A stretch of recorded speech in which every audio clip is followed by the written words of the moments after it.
Identification, this is profile. This is Donald Smith. Went to air on the 16th of 6th, 1981. End of identification.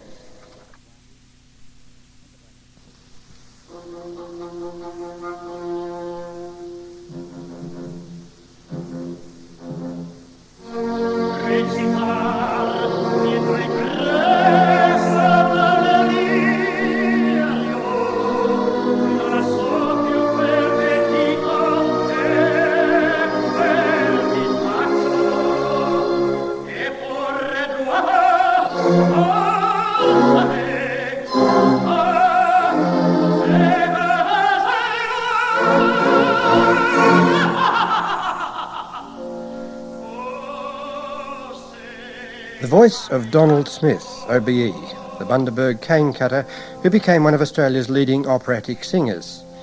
This year, regrettably, Donald Smith retired from the Australian Opera and so ended a career that began over 30 years ago and took him to some of the most prestigious opera houses in Europe and America. However, it hasn't been roses all the way, and sometimes, like the clown and Pagliacci, to laugh hasn't been easy.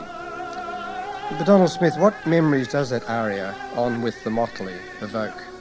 Well, On With the Motley, I first sung that many, many years ago, about 30 years ago. It was among the first 5 operas I'd ever sung, actually, here in Brisbane, at the old Cremorne Theatre, and then down to Rex Theatre. And of course then later on sang it with the Elizabethan Theatre Trust Opera, and then sang it with the Sadler's Wells Opera Company. And You've sung it many times. I sang it many times. And it also was one of the arias I sang when I won the Mobile Quest, I think in 1954. Well, it's about the Mobile Quest, I think, that I'd like to speak. What actually led up to your participation in the Mobile Quest? Well, I was studying singing and a little bit of music here at the time in Brisbane. And this quest had been going on for a couple of years. And somebody said to me, "Listen, Don, why don't you have a shot at it?" And I said, "OK." And then I did. In those days, you had to learn 5 arias. And then you were taken onto the stage down in Melbourne, and you had to actually sing all the arias. And then I never actually won a heat or a semi-final. I was recommended each time, and I won the grand final. What led up to it, though? What was the start of your singing career? Well, when I was a young fella in Bundaberg, I used to play football for the Native Football Club, and we were all given, when we won the premiership, we had blazers given to us, and we had to have monograms put on them.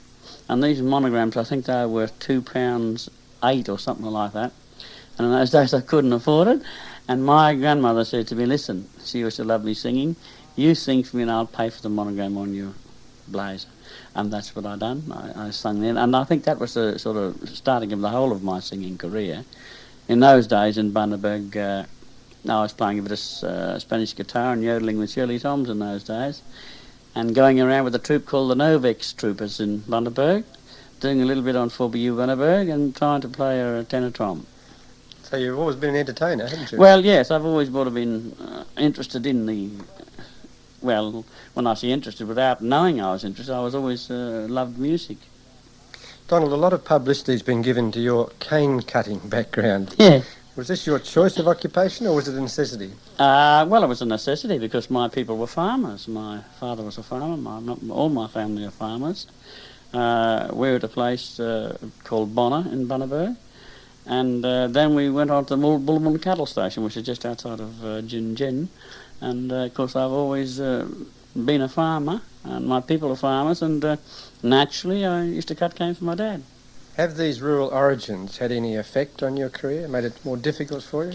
No, I don't think so. That my attitude toward people, I suppose, being country people, and my dad was always taught me to be straightforward and, not let anybody pull the wool over my eyes sort of business. I have been a little bit outspoken. Is that good for an opera singer? Well, it hasn't been good for me, let's put it that way. But given the choice again, I'm afraid I have to do exactly the same thing. Physically, though, has Yes. it helped you? Oh, yes, I think so. It's given me a nice broad chest to a degree, and I've got a strong throat, and I'm a pretty strong person physically, and I think that does help a singer, physically you've got to be well, really, to be an opera singer. You put a lot of effort into an opera performance, don't you? Well, I do, yes. I put a lot in, you know. Every performance is most important. The ones that you've done, they're not important anymore. It's your next performance that's the most important. Just coming back to On with the Motley, I once saw you do this in Canberra, and by the end of the opera, you'd practically wrecked the stage. That's right, yeah. Well, I had a couple of people on there I didn't like. So that's the physical effort. Well, that's the way I've seen Canio. Mm. You know, I had studied the role and read the story and all this sort of business, and he sort of become a little bit demented, you know. His wife going off with another bird and all this sort of business, and he was playing that part in the play, but it actually happened to him in life, and more than he could take, and he sort of become a little bit he rearranged his mind a little bit, and I rearranged the stage a little. Must have been a bit frightening, though, for the other people on the stage with you. Well, yeah, but I always knew what I was doing. You know, you've got to know what you're doing there. The only complaint I ever had was that we used to use china plates. I always used to smack the plate and the bits of china would fly, and I believe a piece hit one of the choruses in the forehead. So then they gave me tin plates and plastic plates and, you know, what have you. Donald, you still look very fit and well, and yet you said you retired from the Australian Opera because of ill health. Yes, well, I have had the last 4 years a bout of illness. I've had diverticulitis, and I had a stone in the kidney, and that knocked me about quite a bit, and I was trying to perform at the time.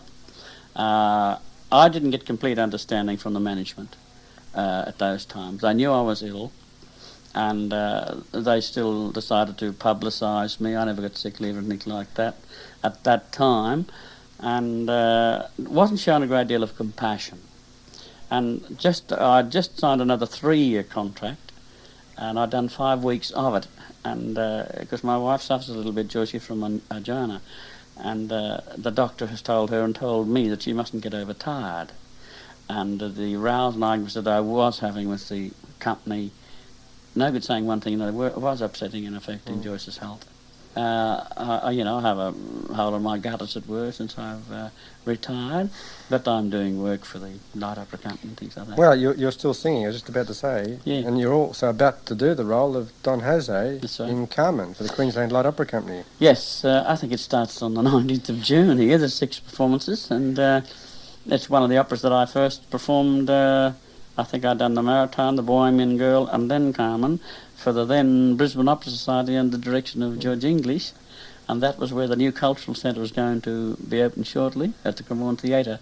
I'd done them in those days, and we're doing this one, of course, in Her Majesty's Theatre.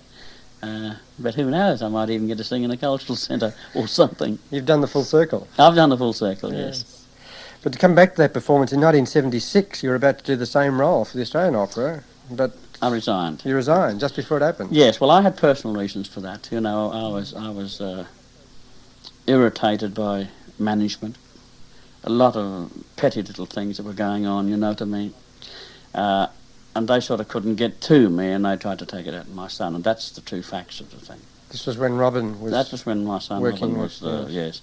And I've sort of stepped around them a little bit on account of that, you know what I mean. I think a person should be judged on their ability, not on what their father does or does not do.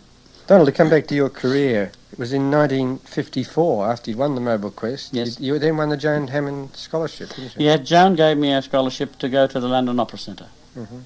I only spent a couple of weeks there at the London Opera Centre, and I joined with Sadler's Wells Opera Company. I did go through Germany and Italy and those places. I was away for about 4.5 months, looking around and seeing what opera was all about and listening to the various companies and things like that. Now, in 1958 you came back to Australia, and this was your first singing with the Australian Opera. Well, it wasn't the Australian Opera then, was it? No, it was Elizabethan Theatre Trust. And then the Australian Opera Company became an autonomous body, and the reason I went away from Australia was because there was no full-time contracts here in Australia, and I was offered a full-time contract overseas. And I did say to the powers to be at that time that when there was full-time contracts offering, that I would return to Australia, because I loved home, and being a country boy, I wonder where you can get out in the sticks quick, smart. And when they offered me a full-time contract, I came back. And But then you went back to England. Yes, I went back to England Not in again. 61. Yes, well, I came home in that time to sing Trovatore for them.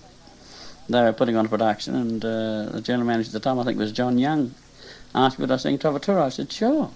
So I got permission from Mr. Robmanrico, who was then the director of Sadler's Wells, to return to Australia for 3 months. And it was at that time they suggested to me, listen, we think we'd be able to offer you a full-time contract. And I said, oh, that's great.